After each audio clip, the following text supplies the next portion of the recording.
Shaquille O'Neal's dominance cannot be captured by numbers alone. Statistics don't explain the fear he created or the way defenses collapsed. The moment he touched the ball, Shaq didn't just play basketball.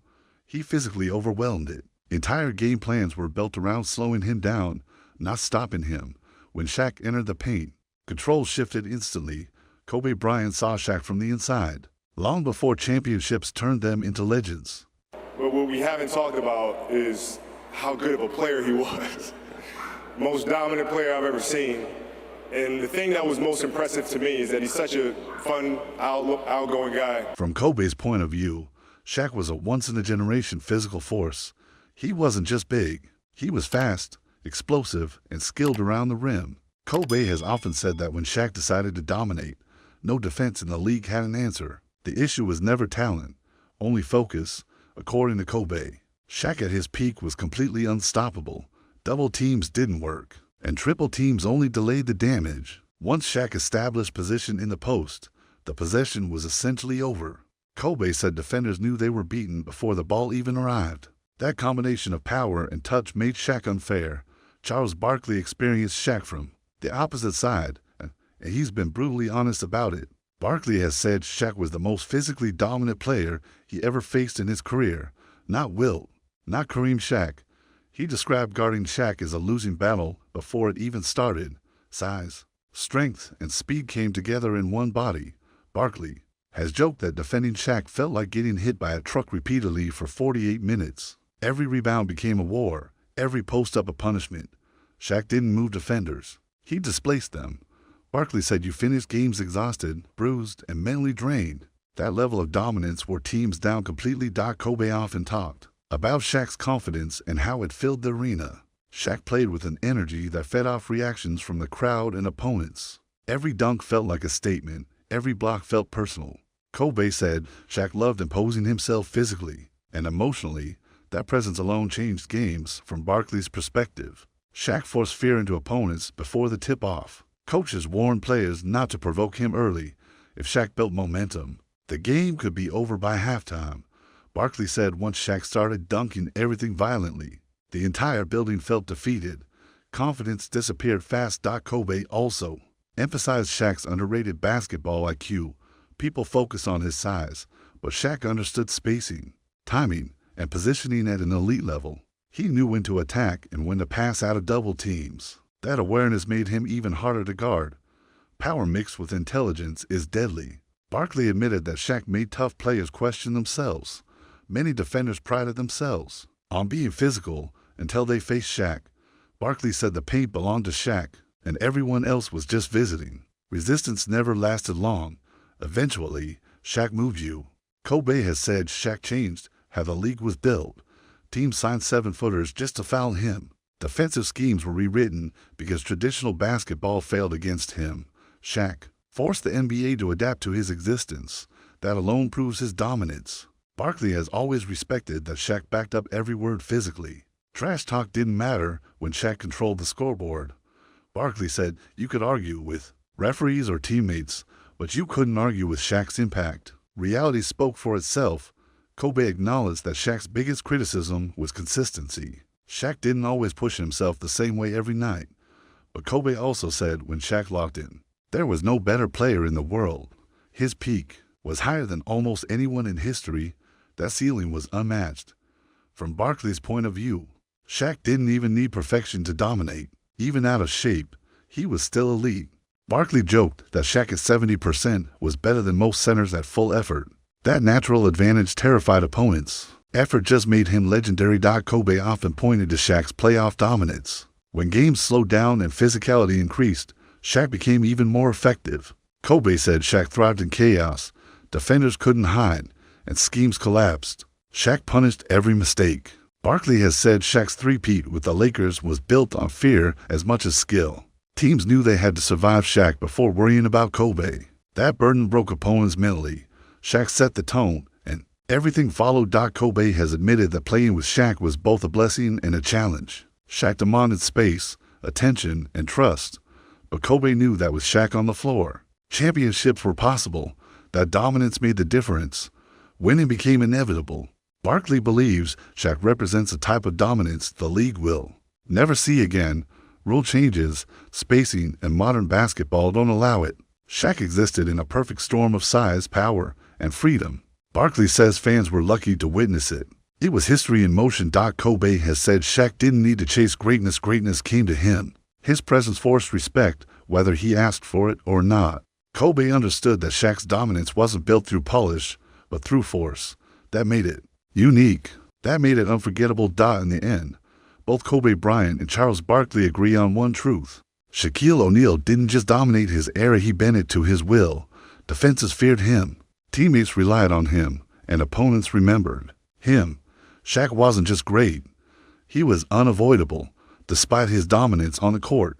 Shaquille O'Neal's career was never free from controversy. One of the most talked about issues was his conditioning and work ethic. Coaches and teammates, including Kobe Bryant, openly questioned whether Shaq always took the game seriously enough. Shaq admitted he didn't always train at full intensity. During the offseason, critics believe this cost him even more greatness. His feud with Kobe Bryant became one of the most public controversies in NBA history. What started as competitive tension turned into open criticism through the media. Shaq felt Kobe was selfish, while Kobe felt Shaq lacked discipline. The conflict eventually split the Lakers dynasty apart. Championships couldn't hide the damage it caused. Shaq also faced criticism for his poor free throw shooting. Opponents openly used the hack-a-Shaq strategy, intentionally fouling him to exploit his weakness. While Shaq embraced the physical challenge, critics argued it exposed a flaw he never fully corrected. It became a tactical controversy that shaped playoff games. Even dominance had limits. Off the court, Shaq's personality often landed him in headlines. His feuds with other players, analysts, and even teammates continued into his media career. From clashes with Dwight Howard to public arguments on television, Shaq's ego was frequently questioned. Some saw confidence, others saw insecurity. His honesty sometimes crossed into controversy. Shaq's time in broadcasting also brought criticism. His blunt commentary and harsh takes on modern players sparked backlash. Younger stars accused him of disrespecting the new generation. Fans were divided. Some loved his raw truth, others felt he was out of touch. The debate kept his name relevant long after retirement. Financially and professionally, Shaq made questionable decisions early in his career. He later admitted to poor money management and impulsive spending as a young star. While he recovered and became a successful businessman, those early mistakes became part of his story. Greatness didn't protect him from learning the hard way. In the end, Shaquille O'Neal's controversies never erased his legacy, they humanized it. They showed a dominant force who was flawed, emotional, and unapologetically himself. Shaq wasn't perfect, but he was real. And that combination of greatness and imperfection is exactly why his story still matters today. Michael Jordan's dominance cannot be explained by statistics alone. Numbers fail to capture the fear he planted in opponents before the opening tip, the confidence he carried into every arena, and the psychological advantage he held long before the ball was in the air. And then Michael comes to this era. Who does better? Probably Michael. Michael would do better in this era? Yeah. Okay. Box scores don't show how defenders hesitated, how coaches adjusted entire game plans, or how crowds went silent when Jordan locked in. His greatness lived in moments, emotions, and reactions. To truly understand Michael Jordan, you have to look beyond data and listen to those who lived it. To understand how great Jordan truly was.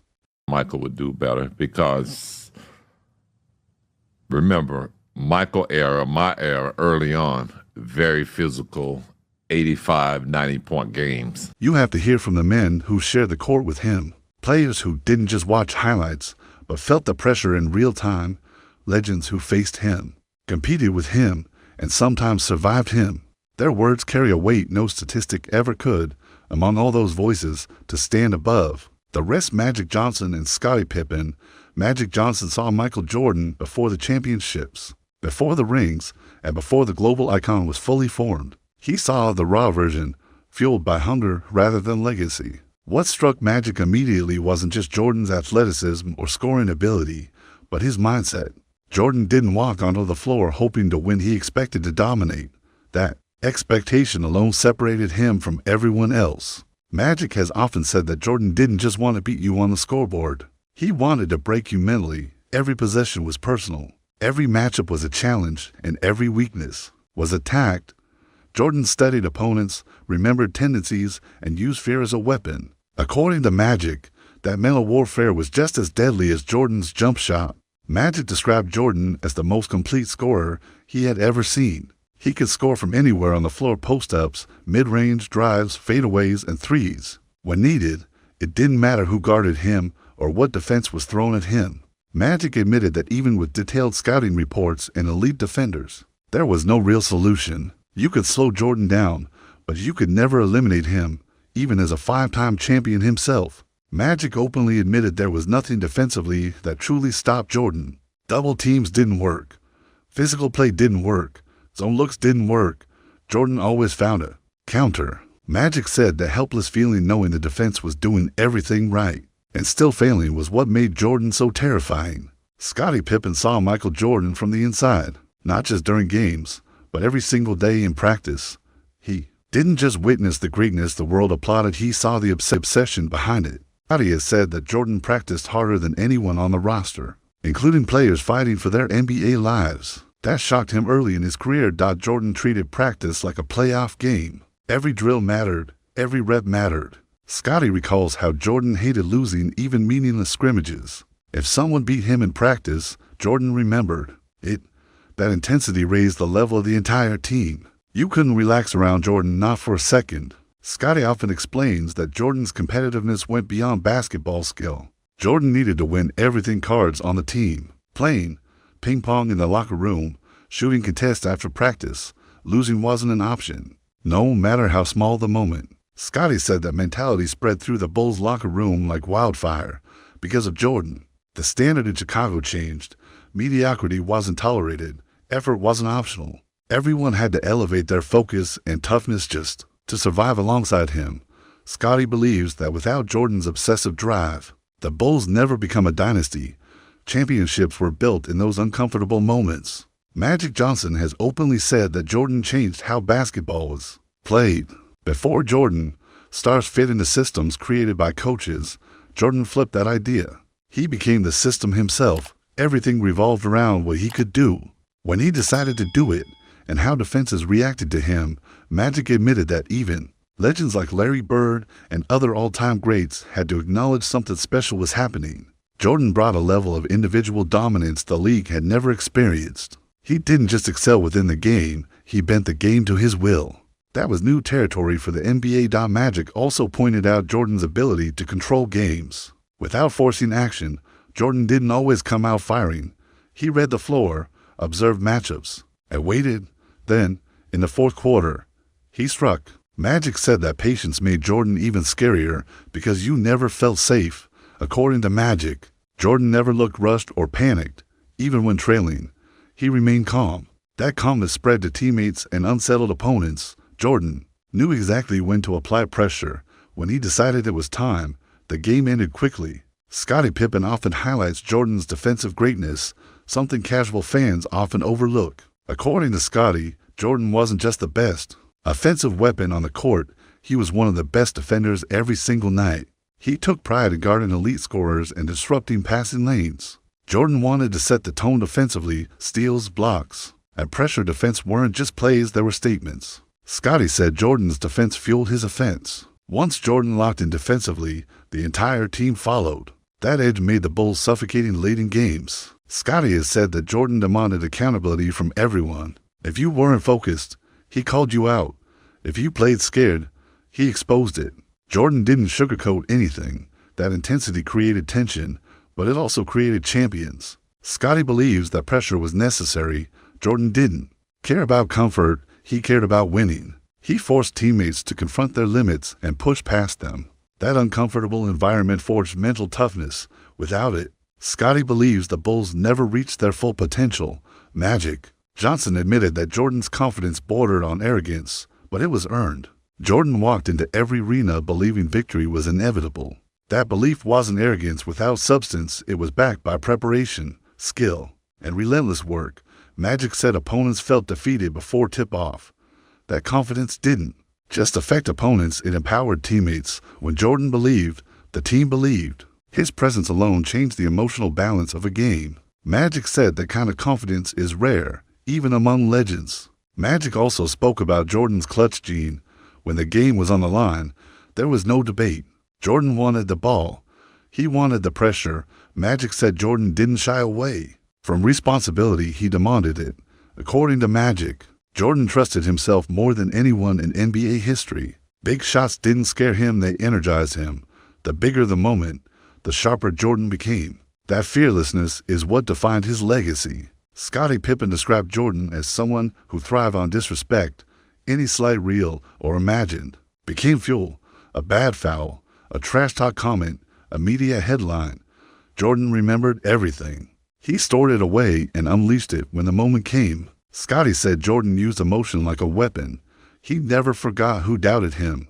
That edge kept him motivated even after championships. Jordan needed something to chase, and he found it in perceived disrespect. Scottie also acknowledged that playing with Jordan wasn't always easy. Jordan pushed people to emotional and mental limits. There were arguments, confrontations, and tense moments, but Scottie believes that discomfort was part of the process. Jordan wasn't there to be liked, he was there to win. That honesty defined him. Scottie said Jordan never pretended to be something he wasn't. His leadership was demanding, but it was real. Magic Johnson has said that Jordan's impact went beyond skill. He made teammates better by forcing them to be mentally tough.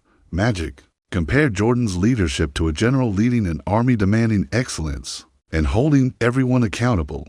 Ralph Sampson often said that Larry Bird didn't overwhelm you with speed or power, but with intelligence that felt unavoidable. From the moment Bird stepped on the floor, he already knew where the game was going. He read defenses before they formed and punished mistakes before you realized you made them. Playing against him felt like being a step behind all night. Sampson admitted that guarding Bird was mentally exhausting in a way few players ever were.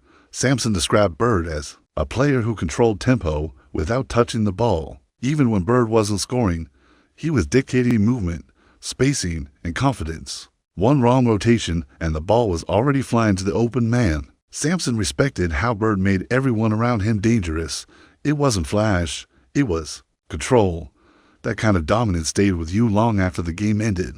Hakeem Olajuwon spoke about Bird as a forward who played like a master chess player. While most stars relied on athletic advantages, Bird relied on anticipation and timing. Hakeem said Bird always arrived at the right spot, not by speed, but by knowing where the play would end. That intelligence neutralized size and strength. It forced defenders to think instead of react. Hakeem admired how Bird never rushed anything. In pressure moments, when defenses tightened and the crowd got loud, Bird slowed the game down. He would bait defenders into helping, then make the simplest pass that broke everything open. Hakeem said that calm confidence was rare. It made Bird dangerous late in games. You felt his presence even when he barely spoke. Ralph Sampson remembered how Bird welcomed pressure instead of avoiding it. Trash talk didn't distract him. Physical defense didn't move him. If anything, Bird seemed sharper when challenged. Sampson recalled games where Bird struggled early, only to dominate the second half with ruthless precision. There was no panic in his game, just adjustment and execution. Sampson also talked about Bird's toughness. Despite lacking elite athleticism, Bird absorbed contact and kept attacking. He played through pain. Without changing his approach, defenders tried to wear him down, but it rarely worked. His confidence never dipped. That mental strength was as impactful as any physical gift. Hakeem Olajuwon highlighted Bird's shooting as a psychological weapon. Bird didn't need many shots to change a game. One made three could flip momentum instantly. Defenders became hesitant, afraid to leave him for even a second. That hesitation opened lanes for everyone else. Bird's gravity was real. Hakeem said, Bird punished arrogance more than mistakes. If you underestimated him, he would embarrass you with fundamentals, pump fakes, quick passes, perfect footwork. Nothing wasted. Playing against Bird taught you respect quickly. You learned that dominance doesn't always look explosive. Both Sampson and Hakeem agreed Bird's leadership set him apart. He demanded accountability without shouting. Teammates trusted him because he always made the right play. When the game tightened, everyone looked to Bird naturally. He didn't chase control. It came to him. That presence defined winning basketball. Sampson noted how Bird elevated the Celtics into a machine. The system worked because Bird made it work. Every cut, every screen mattered because he rewarded effort. That's why Boston was so hard to break. Bird turned discipline into dominance. Hakeem reflected on how Bird forced big men to leave their comfort zones. He pulled defenders out, stretched spacing, and punished slow reactions for centers. That was uncomfortable.